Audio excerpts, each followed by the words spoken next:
Hey everybody, Tony D and little Joan here with a Hollywoke hot take. First, I wanted to show off this. This is Trump Claus T-shirt or a sweatshirt I got for my brother. It says Merry Christmas and it's Trump Claus. It's a Mark Dice sells these. I thought it was funny. I think my brother's gonna love it, and he doesn't really watch my videos, so I don't think this is spoiling the surprise. But I thought the shirt was hilarious. Anyhow, MSNBC's Reid to teach journalism course in Howard University. Yeah, you've read that correctly. This woman, I don't think she's a journalist at all, quite frankly. She's teaching a course on the impact of race and gender on political coverage. Really, she should teach a course on how to use race and gender for political coverage, because that's kind of what I perceive what she does. I mean, she got caught making homophobic comments on her old blog, but the cancel culture mob will never come out for her, and she knows it. She said she got hacked. Mm-hmm. I don't believe it. So, anyhow, that's one story. There's a few stories here. This is the big one. Kumail Nanjiani trashes men who support Trump. Traditional masculinity is a disease. Okay, seems like a big statement there. I don't know why you would say that. He's got pictures of himself on Instagram. Because he got all in shape. Because he's an actor. That's what they do. Once you reach a certain level in your career, one of the best things you could do is just get friggin' cut, man. You get cut, the world opens up to you because, and he's still a young enough guy that he could get, since he's so cut now, he could get potentially leading man roles. I mean, he's not a bad looking guy. You have to be handsome enough, and being in shape certainly is a big plus, because then you could do the I've got my shirt off scene, and if you got a amazingly cut abs and body, that's a huge plus. I mean, that's what actors do. They sell their bodies. But it's so weird to me that he's considered an actor and comedian when he's so serious, because these SJWs, they're so serious. Traditional masculinity is a disease. Ha! Hilarious. Oh wait, you're serious. Let's see what some of the movies he was in. Now he was in a bunch of stuff early on. Probably, just you probably recognize him and didn't know him at the time. Like he was in a College Humor original as just a vendor. He was a delivery guy in Kings of Summer. I'm not even sure what that is. Let's see. I don't. Oh, okay. He was in Veep. He was a statistician in Veep, and back in 2013. That's a TV series I know. Drunk History I know. He was the Lakota chief. Oh, that's weird. You're not an American Indian, I don't think. I think you're an Indian. So that would be cultural appropriation. I think I don't think you're Lakota. It's weird. Ghost Girls, never heard of that. The Arrangement, Thanksgiving movie trailer, Walking Dead season 2 video game. Okay, so then you got a TV series, Burning Love. Never heard of that. He was in a bunch of episodes. Trip Tank. I did see that. That was a cartoon. Yeah, it was all right. It was funny, but again, it was a cartoon. Franklin and Bash. Okay, he had a reoccurring role on that show about lawyers. Key and Peele. Okay, he was in a Key and Peele sketch. He was in Broad City. Oh, he was an Archer. Okay, yeah, I remember him on Archer. Yeah, he wasn't bad on Archer. He wasn't bad. I did like that episode. Newsreaders, I vaguely remember that show. Hot Tub Time Machine. Yeah, okay. The Kroll Show. Okay, yeah, I remember that. Inside Amy Schumer. A lot of Comedy Central gigs.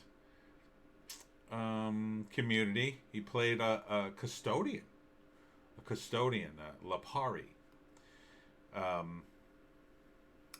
don't know what would that be something to complain about that you didn't get, a more professional role for someone of your heritage. I don't know. Aqua Teen Hunger Force. Oh, I love that Aqua Teen Hunger Force. He played Frylock's Bees. Oh, that was the name of the episode. Oh no, he did the voice of Frylock's Bees. Well, that's kind of funny. Adventure Time. He was Prismo. I vaguely remember Prismo. It's been a while since I saw the show. The X-Files. I didn't even know the X-Files. I guess they came back for a short time. He was in that. So he's been in stuff. Oh, he was in Bob's Burgers. He was Skip Marooch. Wasn't he? Was he the baseball player? Was that him? So he's been in comedy stuff. Saturday Night Live, Portlandia. Well, that's a very woke kind of sketch show. Silicon Valley. Okay, that's pretty big. He was in Doolittle. That didn't do well, but that's really not on him. He wasn't the star. Something called Bless the Hearts is new, and he's going to be in the Eternals, which is probably a reason why he's in such good shape, right? Because he's playing a superhero in the Eternals, I think, probably one of the Eternals, and it's always good to be in shape for that kind of stuff. But yeah, I'm not, I mean, I guess those are okay credits.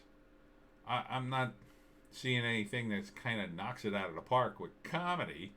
A few things. I mean, the Archer episode was good.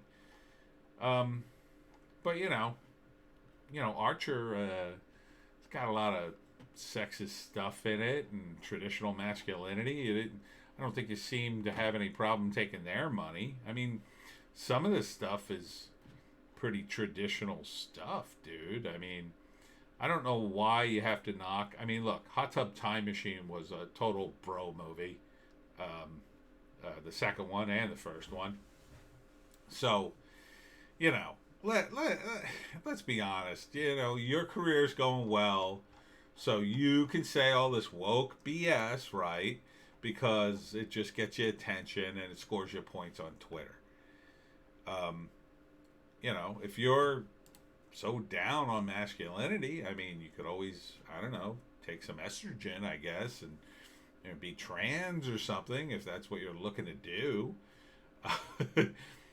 I mean, okay. It says here he did get the chiseled torso that he acquired for the Eternals. I mean, I think a lot of this is just actors who say stuff because it's popular. I mean, as recent as 10 years ago, would you have a guy say something like, "The soul of our democracy is at stake. Vote Warnock to save the Senate"?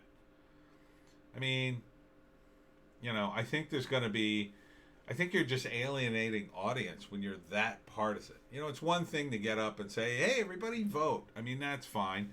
But when you actually support candidates in states that, I mean, do you live in Georgia? Maybe he does. I don't know. Let's see if he's from Georgia. I'm guessing he's not. He was born in Pakistan. So he's Pakistani. And moved to the U.S. and graduated from Iowa. No real information on where he's from. So maybe he is from Georgia. I don't know. But, it seems to me that a lot of this is just posturing. I don't know if this guy really is all that woke or he's just sort of jumping in on the bandwagon. But I can tell you this: it doesn't endear me towards him. I mean, I'm not gonna run out of my way just to see him when he seems to want to stand on his high horse and lecture people. I mean, this isn't directed at me personally, but it just feels like, who the F are you, dude?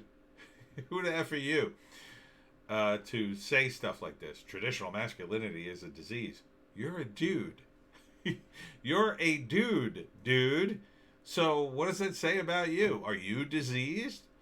I mean, what do you do that's so not masculine that's better? I mean, what is it? What is it that you do? What's your secret? What's your proper way to live? Funny man. Finally, Ben & Jerry's is releasing a new flavor in honor of Colin Kaepernick because, of course, it's going to be called Change the World, spelled WHIRLD.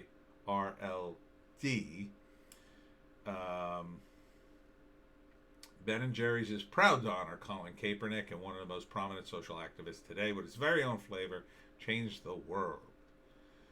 It's a non-dairy frozen dessert. It says it's got Colin Kaepernick with a t-shirt that says, I know my rights. Okay. And it's non-dairy vegan fan favorite. Kaepernick's flavor features caramel non-dairy sunflower butter base with fudge chips, graham cracker swirls, and chocolate cookie swirls. Again, I don't need politics in my ice cream.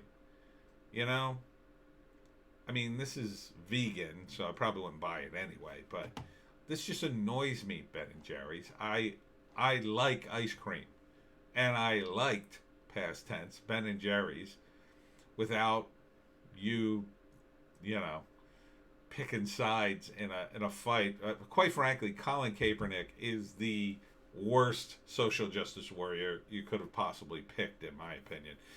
This guy, first off, he was born rich, and he's a professional athlete who makes a ton of money, and now he's a spokesman who makes a ton of money. He acts like a victim wherever he goes. I don't think that's an appropriate hero. I don't consider him a social activist. I just consider him a jerk who just postures a lot. He just happens to be famous enough to be able to do it. And quite frankly, I wouldn't buy anything even remotely connected to Colin Kaepernick. Simply because I'm annoyed by him personally. I don't know what he stands for, because I think he stands for Colin Kaepernick. So I don't buy into his whole shtick. And so you've lost a customer here. And you see this gut? That was a lot of ice cream. I got other ice creams I can find. I don't need to go to Ben & Jerry's. So, do your woke BS. Keep losing customers. You'll get the message eventually, and then you'll be begging us to come back. Oh, please, fat man, come back and buy our delicious ice cream. And I'll be like, no. I'll be like, no, I will eat. I'll be like a fat vigilante, like a fat Rorschach standing on the roof of, or the top of my refrigerator going, when they ask me to eat their ice cream, I will say, no.